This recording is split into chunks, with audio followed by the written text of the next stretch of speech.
Hi friends, welcome to மூன்று முடிச்சு promo. இன்னைக்கு நம்ம மூன்று முடிச்சு சீரியல்ல நந்தினிக்கு இப்படி ஒரு கொடூரமான விஷயம் நடக்க போகுது அப்படின்னு சொல்லிட்டு நந்தினி கொஞ்சம் கூட எதிர்பார்க்கவே இல்லை. அது என்ன அப்படின்னு சொல்லிட்டு ஃபுல்லா இந்த வீடியோ பாருங்க. அப்பதான் என்ன நடந்துச்சு அப்படின்னு சொல்லிட்டு தெளிவா தெரிய வரும். இப்ப ரஞ்சித்துக்கு நல்லாவே தெரிஞ்சிருச்சு அந்த காரை எடுத்துட்டு இவன் மெக்கானிக்கல் ஷாப்புக்கு தான் போயிருக்கா அப்படின்னு சொல்லிட்டு தெளிவா தெரிய வருமே. இப்படியே விடக்கூடாதே, நம்ம ஏதாவது ஒன்று பண்ணியே ஆகணுமே அப்படின்னு சொல்லிட்டு நல்லா யோசிக்க ஆரம்பிக்கிறான் ரஞ்சித். இவ போக போக நம்மளை பத்தின எல்லா உண்மையுமே கண்டுபிடிக்க ஆரம்பிக்கிறாள். இப்ப நம்ம என்னதான் பண்றது அப்படின்ற மாதிரி யோசிக்கிறாரு ரஞ்சித். இதுக்கு மேல இவளை உயிரோட விட்டு வைக்கவே கூடாது அப்படின்றதுக்காக நந்தினியை கொலை பண்ணலாம் அப்படின்னு முடிவு பண்ணி நந்தினிய கடத்தியே ஆகணும் அப்படின்னு சொல்லிட்டு திட்டம்லாம் போட்டாங்க. ஆனா எப்படி கடத்துறது இவளை அப்படின்னு சொல்லிட்டு திருன்னு முழிச்சிட்டு இருக்கும்போது அப்பதான் இவ தூங்கிட்டு இருக்கும்போது போயிட்டு மயக்க மருந்த மூஞ்சில வச்சா கண்டிப்பா அப்படியே நம்ம தரன்னு இவளை இழுத்துட்டு வந்துடலாம். இழுத்துட்டு எங்க போய் அடைச்சி வைக்கிறது அப்படின்னு இருக்கும்போதுதான் இந்த வீட்லயே ஸ்டோர் ரூம் ஒன்று இருக்கு. அங்க நந்தினியை அடைச்சி வச்சிடலாம் அப்படின்றதுக்காக இப்ப நந்தினி பயங்கரமா உஷாராயிட்டாங்க இல்லையா. அதனாலே ரஞ்சித் பேச வரும்போதெல்லாம் அவாய்ட் பண்ணி போயிடுறாங்க. ஏன்னா சிஸ்டர்னு கூப்பிட்டுட்டு யாராவது ட்ரெஸ் மாத்திர வீடியோவை பார்ப்பாங்களா? இவனை மாதிரி ஒரு அருவருப்பான நாய்கிட்ட எல்லாம் பேசவே கூடாது அப்படின்னு சொல்லிட்டு தான் நந்தினி முடிவெடுத்து இப்போ அவன்கிட்ட சுத்தமா பேசுறதே இல்லை. அன்னைக்கு நைட்டு தூங்கும்போது நந்தினி முகத்துல கிட்ட போயிட்டு நந்தினி கையை தொடும்போது நந்தினிக்கு முழிப்பு வந்துடுது. உடனே நந்தினி கத்த வர சமயத்துல மயக்க மருந்து மூஞ்சில போட்டு அமைக்கிறான். உடனே நந்தினி மயக்கமாயிரணுமே அந்த இடத்துல தலைவாணி வச்சு நந்தினியை போத்தி விட்டுட்டு இவன் ஸ்டோர் ரூமுக்கு எடுத்துட்டு போறான். ஏன்னா சூர்யா எப்பெல்லாம் முழிச்சு பாத்துருவான் அப்படின்றதுக்காக இப்ப நந்தினிய இழுத்துட்டு போறாங்க. நந்தினியை எங்க இழுத்துட்டு போறான் அப்படின்னு பாத்தீங்கன்னா ஒரு குகை மாதிரி இருக்கு. அங்க அந்த ஸ்டோர் ரூம்ல போட்டு அடைச்சிடுறான். அடைச்சதுமே சாவடி, இதுக்கு மேல உன்னால ஒண்ணுமே பண்ண முடியாது, என்னெல்லாம் பண்ண இப்ப நீ அனுபவிக்கிறியா அப்படின்ற மாதிரி பயங்கரமா நந்தினியை திட்டிட்டு இதுக்கு மேல இதுதான் உனக்கு தண்டனை. ஒரு வாட்டியும் நானும் சொல்லிட்டே இருந்தேன், நீ கேட்கவே இல்லை, இப்போ அனுபவிக்கிறல்ல அப்படின்ற மாதிரி இவன் நந்தினியை சொல்லவுமே நந்தினி நல்லா அசதியாக தூங்கிட்டாங்க. காலையில் முழிக்கிறாங்க. முழிச்சா வாயில துணி இருக்கு, பேசவே முடியல. அப்படி இருக்கும்போது தான் நந்தினி உதறாங்க. இவன் காலையிலே வர்றான். வந்ததுமே என்னடி என்கிட்ட வசமாக மாட்டிக்கிட்டியா? என்னை பற்றி தானே நீ தெரிஞ்சுக்கணும்னு நினச்ச, அதுதான் உனக்கு வச்ச ஆப்பா. சும்மா போய் நான் அதை விட்டுட்டு என்னை பற்றி நோண்டிட்டு இருந்தா இந்த மாதிரி தான் பண்ணுவேன் நான் அப்படின்ற மாதிரி சொல்ல உடனே ரஞ்சித் ரொம்ப தப்பு பண்ணி வாயிலாம் துணி எடுக்குமே, ரொம்ப தப்பு பண்ணிட்டு இருக்க ரஞ்சித், இதுக்கு நீ ரொம்ப அனுபவிப்ப அப்படின்ற மாதிரி சொல்ல நான் அனுபவிக்க போறேனா? நீ என்ன பைத்தியமா? நானா அனுபவிக்கிறதுக்கு வாய்ப்பே கிடையாது. நீ தான் இதுக்கு மேல அனுபவிக்க போற. உன்னை சீக்கிரமா நான் அழிக்காம விடவே மாட்டேன்டி.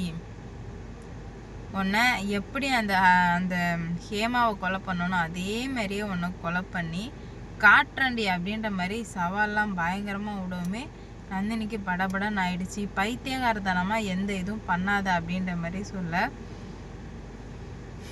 அதை நீ சொல்லாத, யார் சொல்ற பேச்சு எனக்கு கேட்கணும்னு எனக்கு நல்லாவே தெரியும். அதனால இதுல நீ தலையிடாத அப்படின்ற மாதிரி ஒரடியா பேசி முடிச்சுட்டாங்க. உடனே ரஞ்சித்துக்கு கோவனா தாங்க முடியல. எவ்வளோ திமிரு இருந்தா என்கிட்ட இவ்வளோ திமிரா தெனாவெட்டா பேசுவ அப்படின்ற மாதிரி கேட்கு. ஆமாண்டா, அப்படிதாண்டா பேசுவேன், உன்னால என்னடா பண்ண முடியும் அப்படின்ற மாதிரி கேட்குறாங்க. உடனே உன்னை கொல்லாமல் விட மாட்டேன், கண்டிப்பாக அந்த ஹேமாவை கொலை பண்ண மாதிரி உன்னை துடிச்சு கொலை பண்ண போகிறேன்னு சொல்லுவோமே. அப்பா ஹேமாவை நீ தான் கொலை பண்ணி அப்படின்ற மாதிரி கேட்க, இது கூட உனக்கு தெரியாதா? அவளை நான் தான் இதே கையால தான் துடிச்சு கொலை பண்ண அப்படின்ற மாதிரி சொல்லிடுறாங்க. ரொம்ப தப்பு பண்ணிட்டு இருக்க ரஞ்சித், நீ இதுக்கு எல்லாத்துக்குமே கண்டிப்பாக அனுபவிக்கணும். அதனால மரியாதையா இது பண்ணிடு அப்படின்ற மாதிரி சொல்ல, என்னடி மிரட்டுறியா? என்கிட்டே மிரட்டல் உருட்டெல்லாம் காட்டிட்டு இருக்கியா அப்படின்ற மாதிரி கேட்க, ஆமா, உன்னை இந்த வீட்டுக்கு அம்பலப்படுத்தாம நான் விட மாட்டேன். இங்கே இவங்க பேசிட்டு இருக்க கீழே நந்தினி தேட ஆரம்பிச்சிடுறாங்க. ஒரு இடத்துலையும் தேடி பார்க்குறாங்க. நந்தினி இல்லவே இல்லை. சூர்யா கிட்ட கேட்குறாங்க, எங்கே போனா என்னாச்சு அப்படின்ற மாதிரி கேட்க, அப்பதான் சொல்றாங்க, என்ன ஆச்சுன்னே தெரியலையே அப்படின்ற மாதிரி சொல்லும்போது, இல்லை அவள் இங்கே தான் எங்கே இருக்கணும் அப்படின்ற மாதிரி சூர்யா சொல்ல, கேட்டால் இல்லை ரஞ்சித் இல்லை இல்லை இல்லை அப்படின்ற மாதிரி சொல்லி முடிச்சிடுறாங்க. உடனே என்ன பண்ணுறது ஏது பண்ணுறதுன்னு தெரியாமல் ரொம்ப குழப்பத்தோடு முழிச்சிட்ருக்கோமே. அப்போ தான் அவங்களுக்கெல்லாம் ஒரு விஷயம் புரிய வருது, நம்ம தப்பு பண்ணிகிட்ருக்கோம். இதுக்கு மேலே அதனாலேயே ரொம்பவே குழப்பமாயிடுறாங்க. இதை உன்னை நான் அழிக்காமல் விடமாட்டேன் அப்படின்ற மாதிரி பயங்கரமாக சொல்லிட்டு இருக்காங்க. முடிஞ்சால் என்ன உன்னால் முடிஞ்சால் என்னை தொட்டுப்பார் அப்படின்ற மாதிரி நந்தினி சொல்ல, கூடிய சீக்கிரம் உனக்கு வைக்கிறண்டி ஆப்புன்னு சொல்லி ரொம்ப ரொம்ப வருத்தப்பட்டுட்டு இருக்காங்க. இதனால் என்ன நடக்க போகுது ஏது நடக்க போகுது அப்படின்னு சொல்லிட்டு வெயிட் பண்ணி பார்க்கலாம். பல விஷயங்கள் இந்த மாதிரி நடந்துருச்சு. இதுக்கு மேலே இப்படியே விட்டால் சரி வராது. உன்னை என்ன பண்ணணும்னு சொல்லிட்டு எனக்கு நல்லாவே தெரியும். அன்னைக்கு நான் உன்னை சும்மாவே விட மாட்டேன் அப்படின்ற மாதிரி சொல்லி முடிவுக்கு வர்றாங்க. என்ன ஆக போகுது எப்படி ஆக போகுது அப்படின்னு சொல்லிட்டு வெயிட் பண்ணி பார்க்கலாம். கூடிய சீக்கிரம் எல்லா பிரச்சனையுமே மறைய தான் போகுது. நம்ம நந்தினி இது எல்லாத்தையும் எப்படி சரி பண்ண போகிறாங்கன்னு தெரில. அந்தளவுக்கு தான் பிரச்சனைகள் ரொம்ப மோசமாக நடந்துகிட்ருக்கு. ஒரு வாட்டியும் நம்ம நந்தினி சரி போனா போட்டுன்னு விட்டுட்டு இருந்தாங்க. ஆனால் இதுக்கு மேலே அப்படி விட்டு வச்சா சரி வரான்னு சொல்லிட்டு நல்லாவே அவங்களுக்கு தெரிஞ்சிடுச்சு. இதனால தான் என்ன ஆக போகுது எப்படி ஆக போகுதுன்னு சொல்லிட்டு பார்க்கலாம். நந்தினி பண்ண தப்பு கூடிய சீக்கிரம் தெரிய வருமா, இல்லை இந்த ரஞ்சித்தை வசமாக சிக்குவானா அப்படின்னு சொல்லிட்டு தெரிஞ்சால் மறக்காமல் கமெண்டில் சொல்லிட்டு போங்க. அடேங்கப்பா ஆடகலத்தை பற்றியா 19 கிளம்பி போயிடுச்சு பார்த்தியா?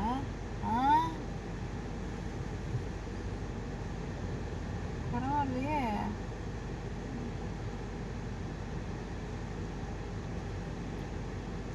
வெயிட் பண்ணி பார்ப்போம் என்ன நடக்க போகுது.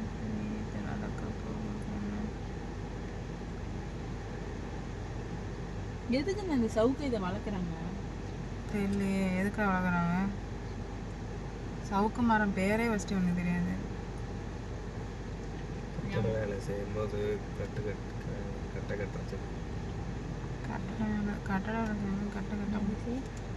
வேலை செய்யும்போது கட்டு கட்டவும் என்ன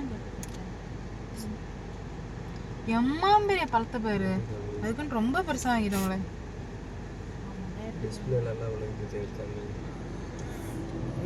வேஸ்ட்டு தான், தூக்கி தான் போடணும்.